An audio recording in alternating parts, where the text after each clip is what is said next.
This is Eva, everybody. She is a rising 8th grader. Where do you go to school? I should know this. Homeschooled. She's homeschooled. There you go. And she's awesome, first off. And we, along with, 15 other those 8th graders and their parents. So there were 35 of us. Math. Yeah, 35 of us. And we just spent the week at something called Lighthouse Family Retreat. Right? And you guys missed out. We had the whole team up here at 9:30 last week. We got to pray for him and send him off. Maybe Elijah or Jason talked about it. We went to something called Lighthouse Family Retreat. And so this is what we did. I'm gonna give the big picture. I have some questions for you, okay? Because Eva, you guys killed it this week. It was awesome to watch. So Lighthouse Family Retreat, what they do? We went to the beach. I never stepped foot on the beach actually, never once. And we went to the beach and we got to serve families that are living through childhood cancer.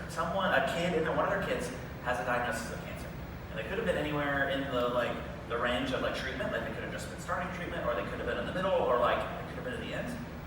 Some of them were still in treatment, some of them were still doing chemo and still using medications and all that stuff. And we just got to hang out and have a blast, right? And we got to love them and just come alongside them, and we cleaned up after them, and they got a free vacation at the beach, which was really cool. So I want to know, tell us just about the family for a second that you served. What were their names? What were they like? Were they funny? Were they cool? Were they kind? Go. So we had a big family. They were the Mays, and there was a 15-year-old Hannah, 11-year-old Brendan, 7-year-old, he was going through treatment, he was 7, and Brayden, a 5-year-old named Hayla, she had Down syndrome, 2-year-old named Madeline, and a 10-month-old named Beckett. So that's a lot of math. How many kids is that? 6. 6 kids. Woof. Yep. Yeah, so Brayden was your treatment child. He's pretty cool. I got to get to know Brayden too. I got to serve a family. I was there too. Got to serve a family, the Grices, and they had a 4-year-old who was in treatment. And she just finished treatment. She's getting to ring the bell on Wednesday at Dallas Children's, which is awesome. And she's adorable. It took a lot of self-control. I almost just took her with me. And there she is. I had a picture. That's Stella. Oh my gosh. And she had an older brother named Landon who's really cool and loves baseball. And so we got to do all kinds of really fun things, right? We got to, which cleaning's not a lot of fun, but this kind of was, because they didn't have to do it, and we got to go make their beds in the morning and do the dishes and kind of clean up their condo, make sure they feel like home. But then tell them about what we did in the mornings.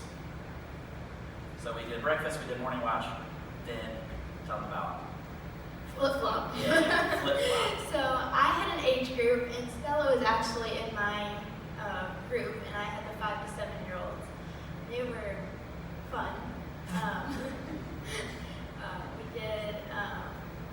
We went to the pool every day, and I actually had the 5-year-old in my family, and she was in my flip-flop group. Yeah. So she loved jumping in the pool, and she'd go, "We're swimming, we're swimming." We did a talent show at the end of the week, which was, that was great. What was your group's talent? Because mine, I'm about to tell mine, and it's pretty, it was a time. Our flip-flop group, they did hula dancing and group dancing and singing to How Far I'll Go in Moana. That's fun. I think we got a picture of Eva in action, in flip-flop, I think.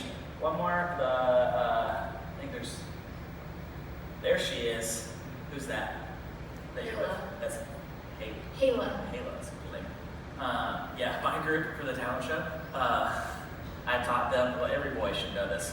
You know, if you take a straw, you can thank me for this later. You take a straw and you stick it in your armpit and you blow air into it, it makes a fart noise. It's really funny. And so I made them get up in front of everybody, and we sang Old MacDonald. And it's, when you in the song when you Old MacDonald has a cow, and they supposed to say moo, there's a moo here and moo there. Well, instead of the noises, they just did fart sounds, and it was so funny. But so when we did flip flop, it was really cool. It's not just playing. We were playing and got to have a lot of fun with the kids. But their mom and dad would go off to something called Common Ground, where the mom and dad got to sit in a circle just like you sit in a circle, right? Every Sunday and talk about transit, talk about what God's doing in your life, and the talk and how that applies to you. Well, mom and dad dads got to go, and they got to sit in a room in a circle with moms and dads also going through the same exact thing that they were going through, right? Which is pretty cool. Because, I got to imagine that having a child with cancer is got to be really lonely, One of the things we got to do, I want you to talk about this in a second, is something called an unbirthday party. Where that was Wednesday. Mom and dad got to have a date night out. They got to go out to like a nice, all expenses paid meal at a really nice Mexican restaurant around the corner. And we took the kids and we took them to the unbirthday party where we had all the pizza and ice cream and dancing, right? And did your family love the unbirthday party? Did they have a good time? Everyone did. Everybody had it. The unbirthday is the did. biggest party of the year. Yeah. Because here's the thing, this really struck me is that when you've got, especially a family of 6 kids, right? You've got one kid who is going through treatment, and you've got 5 brothers and sisters. Well, mom and dad kind of get split up, right? They have to, one of them probably goes to the hospital. And they may not be like us where they live, 45 minutes away from a really great hospital. We have families from, where is your family from? Do you remember? We're from Illinois. Illinois, right? They're from Illinois. My family they were from Dallas. There was some families from Salt Lake City, from Minnesota. They talked funny. That was cool. There were people from all over, right? Literally, I think your family you had the RV family, right? That literally got an RV rented or got an RV from Make-A-Wish. Yeah, Make-A-Wish donated an RV to them so they could do the cross country, drive from Illinois, which I'm sure it was at least a day. I don't know. And but we got to catch up on every birthday they missed. A lot of them probably, it was everybody's birthday at the unbirthday parties. Everybody's like, happy birthday to you. No, happy birthday to you. It was awesome. And the talent show was really fun, and Italian night, we got to serve sit down Italian food. That was sang be our guest. That was fun. And but this is the most important thing I want to talk about. And so it's called Lighthouse Family Retreat. And there's 4 things that they do, right? Every day sort of had a theme. There were day 1 was rest, right? Grayson, do you remember day 2? Where'd you go? What was day 2? Nope, that was day 3. Joy. Day 2 was joy. Day 3 was restoration. And do you remember day 4? Hope. Right? So those are the 4 things that we're trying to help them do. Rest, reunite as a family, find some joy, some restoration, some hope. Where did you see that happen? Did you see those 4 things? Well, the family, they were not a Christian family. They didn't really have a belief in anything. And they, at the end of the week, their kids were asking to go to church because That's pretty cool. we had a night of worship on Thursday. And their kids loved it, and they were singing the songs, and at the end of the week, they're like, Mom, please find the church where we are. So that's... Yeah. So that's awesome. I didn't hear that part of the story. That's really cool. So we were talking at the beginning of the week, if you remember this or not. So it's called Lighthouse Family Retreat, right? And lighthouse, a lighthouse it's a noun, right? Grammar people, it's a noun. Does anyone know what a lighthouse is? What is a lighthouse? Someone? It lights up. Yeah. So it's on the edge of on the sea, on the edge of the shore, right? Especially where there's some danger. When it gets dark or it gets stormy, the lighthouse, it lights up. And it warns of danger in the night, right? Well, do you remember what they told us about lighthouse on day 1? That a lot of grammar teachers, they think it's a noun, but really, it's a verb, right? What did that mean? So where God can just shine through you. And so Stuff like that. It's we ourselves become a lighthouse, and we do the action of being a lighthouse for people. Because let's try to put ourselves in the shoes of these families, right? That living through cancer, childhood cancer diagnosis, has to be some of the darkest times a family could endure, right?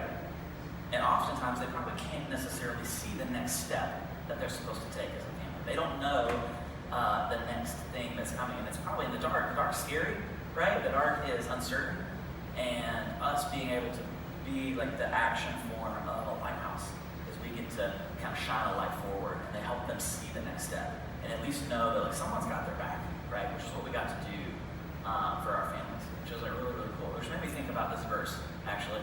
When we talk about, life being uncertain and life being in transition, and life being scary, right? And being a lighthouse, right? This is in Deuteronomy. It says, be strong and courageous. Don't be afraid or terrified, for the Lord your God goes with you He'll never leave you. He'll never forsake you. And it finishes up. It says, the Lord himself goes before you and will be with you. He'll never leave you. He'll never forsake you. Do not be afraid. Do not be discouraged. So I feel like we kind of got to live that out, right? It's like, you know what? I don't know what you're going through. I don't know what it's like. I have no idea. And I feel I take my health for granted sometimes. But these families living through what had to be unimaginable pain and uncertainty and heartache, right? We got to kind of do that. And it made me think about, that this truth, I feel like I learned this, and I'm curious if you learned this too. This truth that even though, like, we can't necessarily trust our circumstances all the time, right? We can't always trust or be confident in the circumstances that we have, but we can, in fact, be confident in God. We can be confident in God and have confidence in God and who He says He is and who He is and what He's done for us. Even if families didn't necessarily know that, like the May family, who didn't know that going in to the week. But because you and the people you worked with, it wasn't just you had some help too. You had some other families, you and your dad, and then who else was with you? Anybody else from transit?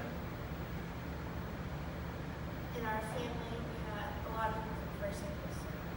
Oh yeah. We had actually from not a person from transit, and they were also from Illinois, and they were great. Oh, that's cool. Yeah. So a lot of people coming alongside these families. We got to show them this. That even when I'm not confident in my circumstances, I can be confident in Christ, which is really, really, really cool. It was a really cool experience. And it like kind of brought this to life. This is what I want us to, we're going to talk about this in group today. We're going to talk about, you know what? Life is made up of circumstances. Life is made up of transitions. It's made up of some uncertainty, right? But I want us to think about what that looks like for middle school in particular. Like, what does it look like that even though I might not be confident in the things going on around me, the ground might be shaky around me, but I can in fact have confidence in someone who is unshakable. We sing unshakable love all the time, right? Someone who is unshakable, who is God. What that looks like. We got to live that out. We got to see it in person. Are you tired? I'm exhausted. I am physically, and like my heart hurts, honestly. And I'm ready to go to bed. I'm going to bed. Catch me in my bed in 30 minutes. And, but I want to pray for us as we go to group. And I want to talk about that. And if you're a rising 8th grader, or going to be an 8th grader next year, or if you're a rising 7th grader right now, you can go to, we're going again. So you can come do this. And should they do it? If they get the chance? Yes. Yeah, you should definitely come with us to Lighthouse next year. It was awesome. So I'm going to pray for us, and then we're going to give a round of applause for Eva for helping out. When you go to group, I want you to start with this question right here. What were you most scared of when you were 5 years old? What were you most scared of when you were 5 years old? Was it kindergarten? Maybe. Oh, the deep end? Maybe.